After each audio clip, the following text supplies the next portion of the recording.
In today's video, I'm going to teach you how to connect in Teamviewer using session links. Session links are the fastest way to bring someone into a secure remote support session without trading IDs and passwords. I'll show you how to find the link for a session that already exists and share it safely so your customer or colleague can join with a single click. Start by opening the Teamviewer app on your computer. Make sure you're signed in to your Teamviewer account and that the app is up to date. If the app asks for permissions, like screen recording or accessibility on your operating system, grant them so the connection works smoothly. A stable internet connection helps prevent hiccups once the session begins. Next, in the left sidebar of the app, click Remote Support. This view organizes all of your support tools in one place, so you don't have to hunt through menus during a live call. It keeps everything focused and reduces the time to connect.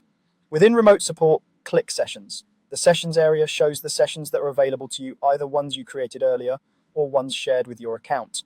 You can see their names and status, which makes it easy to pick the exact session you intend to use. If you're supporting multiple users or devices, double check the session details so you select the correct one before you share anything.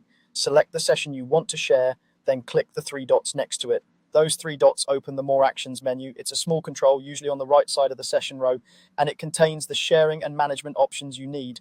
If you don't see it at first, hover over the session to reveal the icon. Choose Copy Session Link. Teamviewer will place a unique, secure URL on your clipboard. That link is tied to the selected session and is ready to paste. Keep in mind, links are like keys. Only share them with people you trust and avoid posting them in public channels. If your organization uses policies or expirations, the link will follow those rules automatically. Now share it.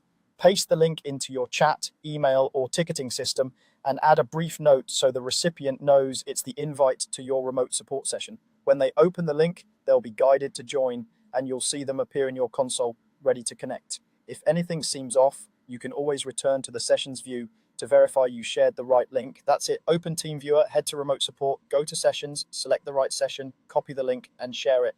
With those clicks, you'll invite someone into a secure, streamlined support experience without exchanging IDs or codes.